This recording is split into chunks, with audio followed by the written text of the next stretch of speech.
looking at now, Jeff. What's that? Yeah, so that's a Sunbeam S8, 1952. So, hello, folks. It's as old as me. And that's a Sunbeam that was produced in the BSA era. So while the company was owned by BSA, and famously they had an S7 and an S8. Yep.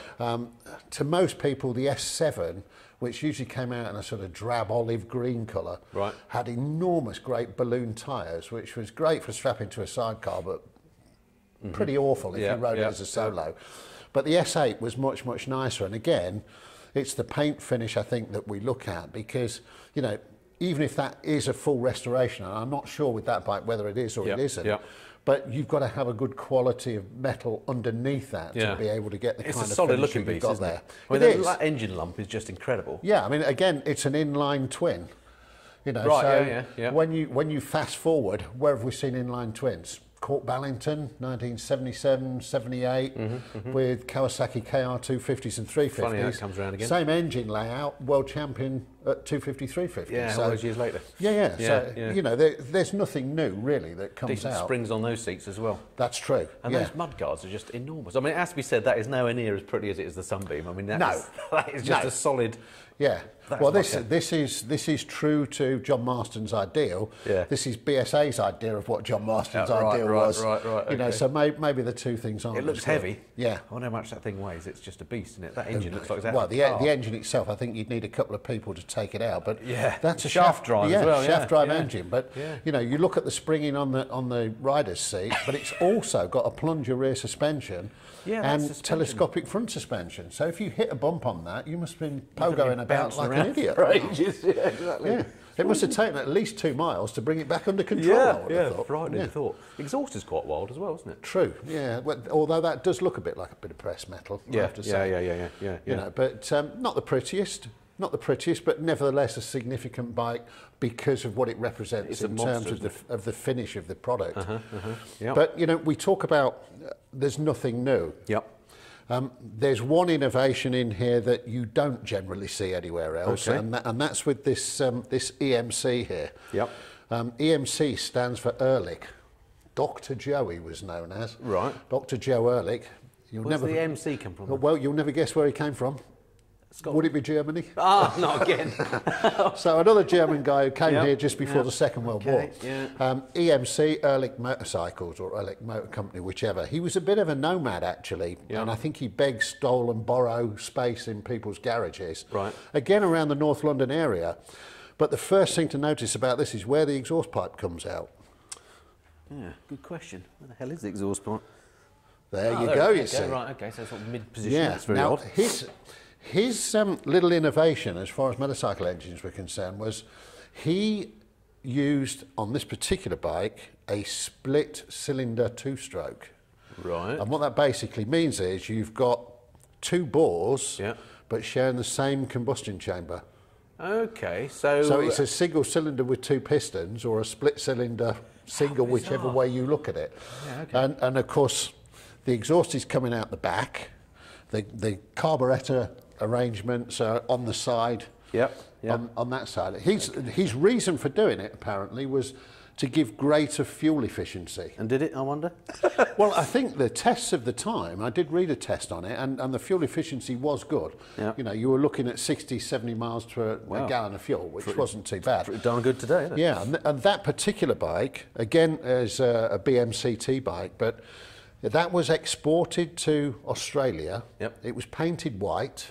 It was chopped and changed about and used as a race bike before it was brought back to the UK and restored to its original condition. Oh, wow. So it's had a very checkered career, but it also highlights, when you look at the front brake arrangement here, that this pivoting arm and the drum brake on the front is exactly the same system that we see on this Vincent later.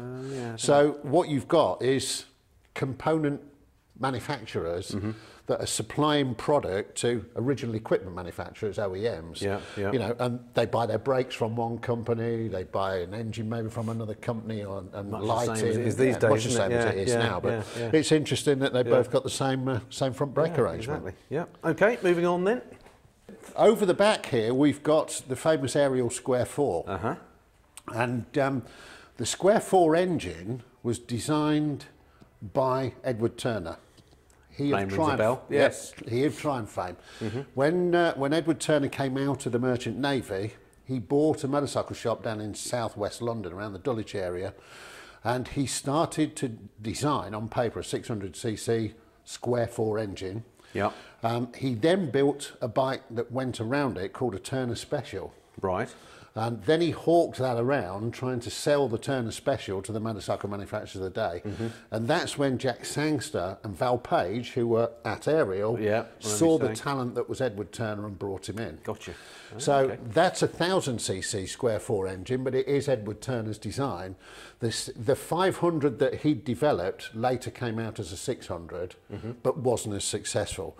And these were very good for, again, for sidecar work. In the 50s and 60s, sidecars were much more commonplace than they are now. The only drawback to it... What made it good for sidecar work, though? What about it made it good? Well, just the performance aspects of it. With it being a force, The downside was, of course, with it being an air-cooled 4-cylinder, the 2 cylinders at the back overheated. Never got much air. So that was a bit of an issue with them. Yeah.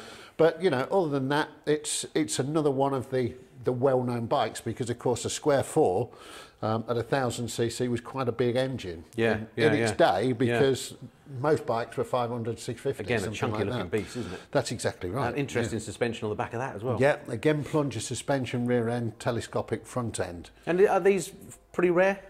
I don't think they're as rare as some of the other stuff. Certainly not as rare as a Sunbeam. But then you don't see an awful lot of them about. No. Either, I mean, I've heard of the square 4, but I don't know if I've ever actually seen one. Yeah. Yeah, nice, okay. What about this hideous monstrosity here?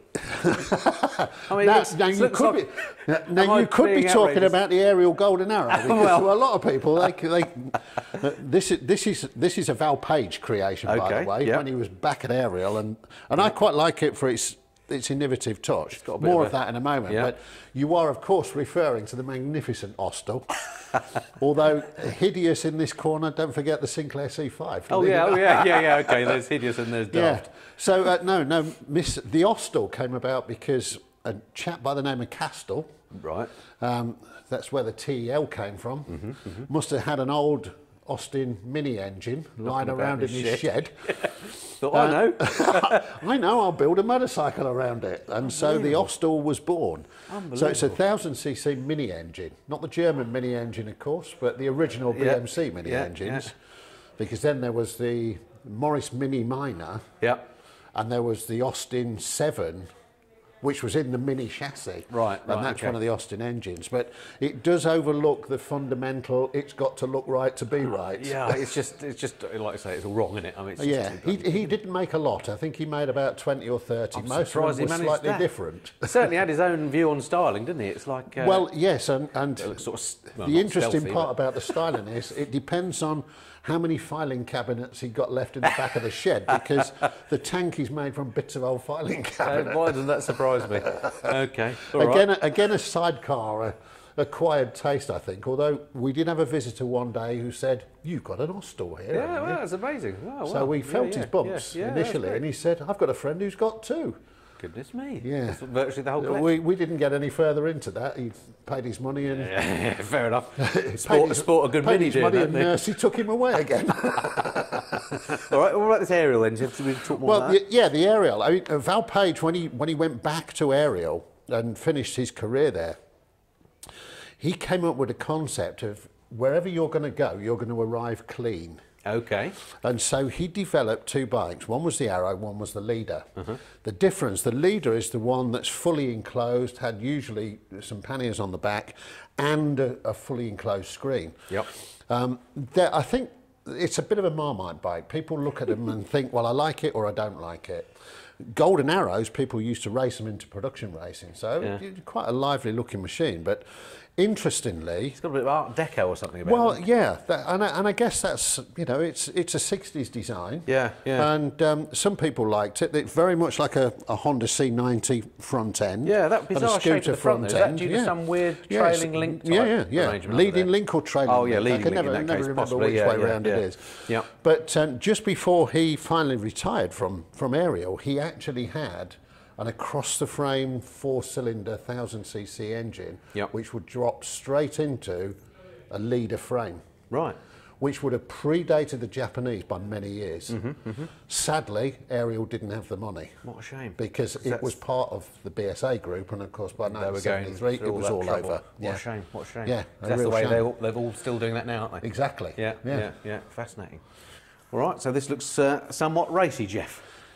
Racing section? Oh yes, I'm good at this. You're no flies on you, mate. Exactly, no flies, no. Just a small racing section with a varied selection of bikes. Yep. Over the back there, we've got a BSA C15 250.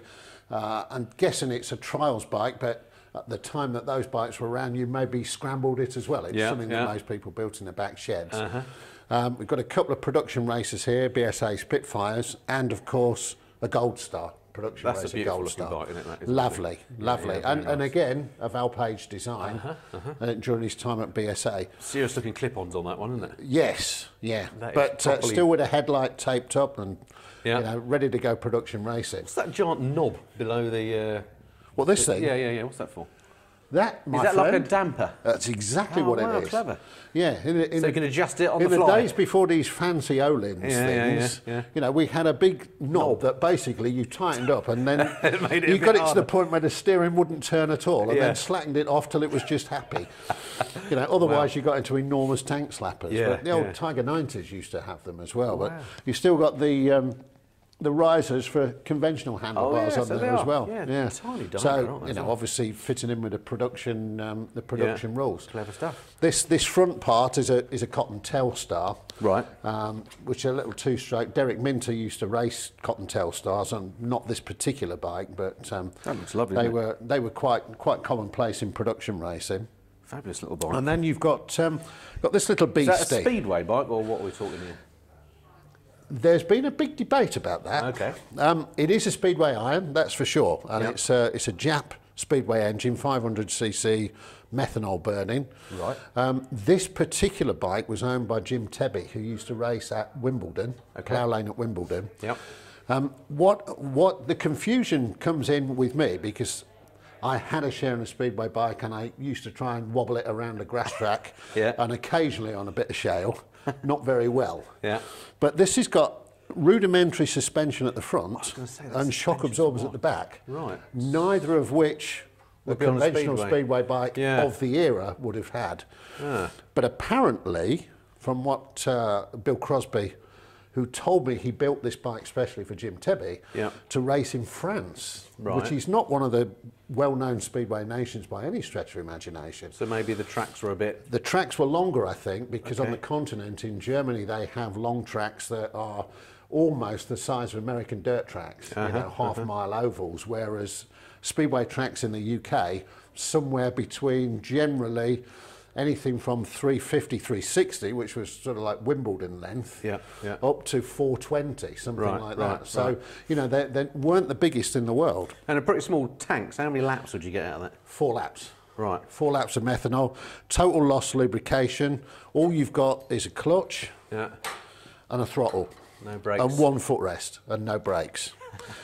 We talked about vibration earlier on. Yes. And rubber-mounted engine. Yeah.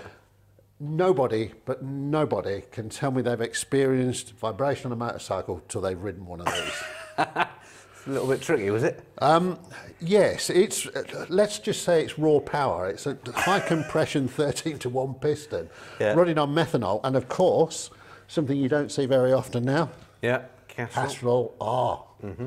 It's a bit of a spong to it. Oh, have a smell of that. Oh yeah, little dab behind the ears. Beautiful, beautiful.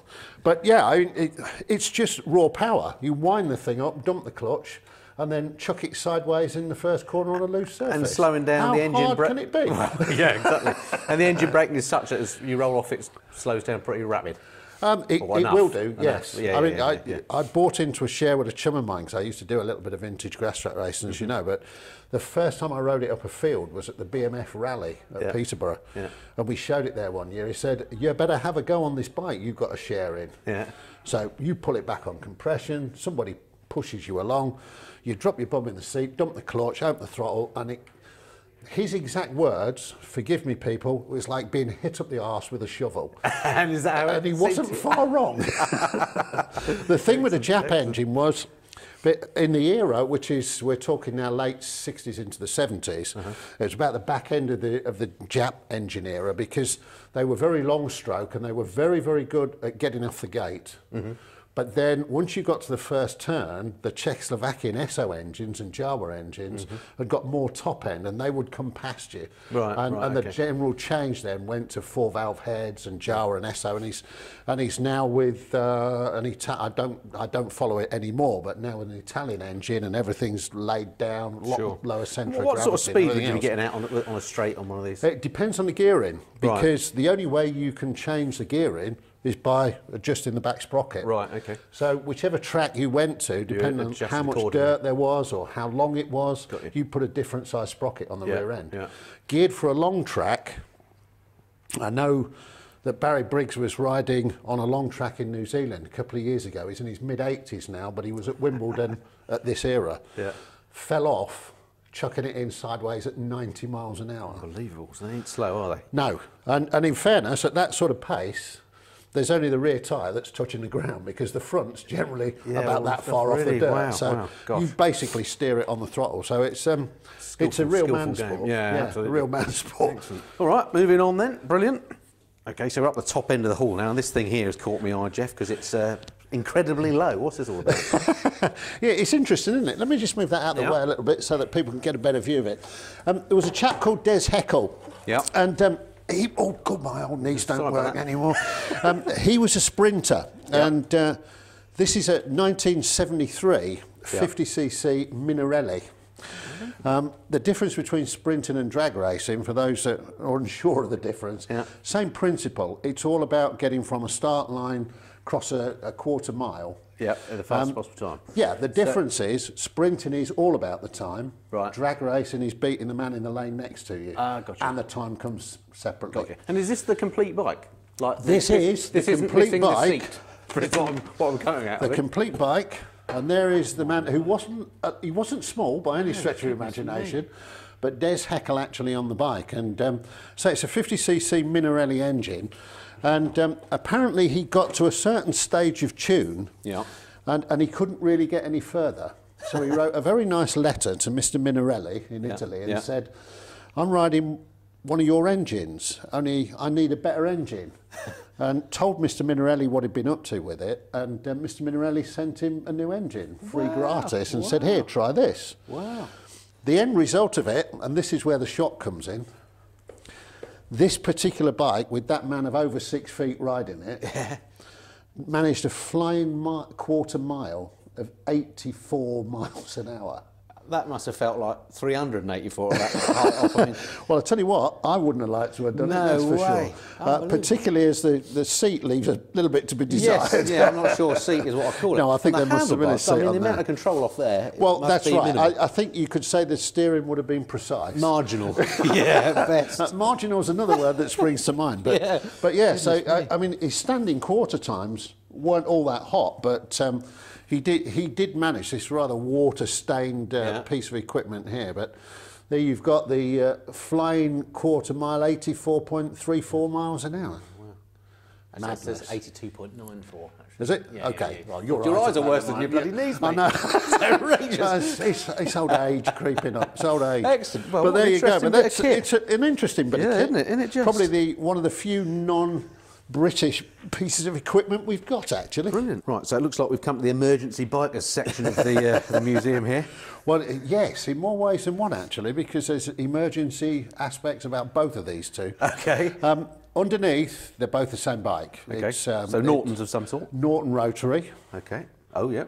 With a little rotary device on the logo. Now, this is outrageous, but I didn't know Norton made rotary engines. When you say rotary engine to me, I just think of Mazda cars, and that's about exactly it. Right. So these are wankles, aren't they? I have to say that. Excellent. Good. Well, don't call Norton that. But basically, it's the same principle. Really, there's only been 2 manufacturers that persisted with them in cars, Mazda being one, Yep. with the RX-9s. Yep. And NSU built a very strange looking car. In fact, there's still one driving around in Maidenhead with a German registration plate on, but very sloped forward. I never really understood why they didn't catch on, because I mean, it sounds like, you know, they're going to be smooth. They were very powerful, weren't they, for the capacity? Exactly. I mean, when they were being raced, and don't forget Norton raced them with people like Trevor Nation, Steve Spray, Steve Hislop, Simon Buckmaster. They raced them very, very successfully, primarily because the ACU couldn't work out how to classify them. In terms because of the sweat volume and things like that. They were very, very fast, very, very powerful, very, very thirsty engines. And each of the rotors has got a sort of like a carbon tip to it. Right. And that's spinning around inside of the cylinder. And of course it wore out. So effectively there was maintenance issues Maintenance as well. and economy were not good. That's right. But of course, with them being British built, and at the time they were being made in Shenstone in Warwickshire, and they were the only British manufacturer that was anything like attempting volume production. So the emergency services tried to buy British wherever possible at that era. I say these are 1990, and at that stage I was with Kawasaki and trying to sell into West Midlands Police Force little 250s for general patrol work who wanted to buy these. Right, okay, gosh. I'm not sure I think a few found their way onto police forces, but they had these problems with the technical issues and the fuel. Unbelievable you say these are 1990, because these to me look really quite ancient, but 1990 sounds recent, doesn't it? Well, Maybe I'm just getting old like you. It's Unbelievable. Oh, you funny guy. I'm killing you last. Now, this one, I said there's a sort of emergency. I think it's better to describe probably panic rather than emergency. This particular bike, in the 90s, late 80s and 90s, there was a big focus on motorcycle safety. There's always been a focus on motorcycle safety, but in particular then, there was a bunch of people at TRRL, Transport Road Research Laboratory, who thought what a wonderful idea it would be if we had compulsory leg protection on motorcycles. Because they worked out that most of the serious injuries with motorcycles involve the lower limbs. So they were trying to develop a leg protection system that would then, in their eyes, become compulsory. This particular bike is the test bed that they were using, hence all the black and yellow tape. I wonder what that was all about. You know, and those sticky out bits on the side. And it looks like there's a panel missing there or something. Probably is actually. Yes, probably is. If I look around the other side, so there is. The leg protection there. Gotcha. So you've got the leg protection issues coming in here, and we've still got the original V5. Where the bike was registered into their name. I mean, the industry, through the Motorcycle Association, worked very, very hard to try and avoid that kind of compulsory imposition, if you like, of leg protectors. And succeeded. Primarily because they didn't think it was going to make a difference. And yes, you're absolutely right. Eventually, they managed to get around that. I mean, certainly a lot of innovations have gone into motorcycle design. Honda did produce at one stage an optional airbag system, which came out of the tank. If the Smidsy bloke, sorry mate, I didn't see you, pulls out the side road, there was the airbag. But a lot of them put you in more danger because you're not thrown away. Exactly. So but sadly the Norton Rotary went the way of the dodo. Norton then muddled along until yet another owner came along in the shape of Stuart Garner, of course. Let's hope they do good things now. With these new V4s and what have you. What an amazing looking bike. Okay, right, let's move on then. Excellent.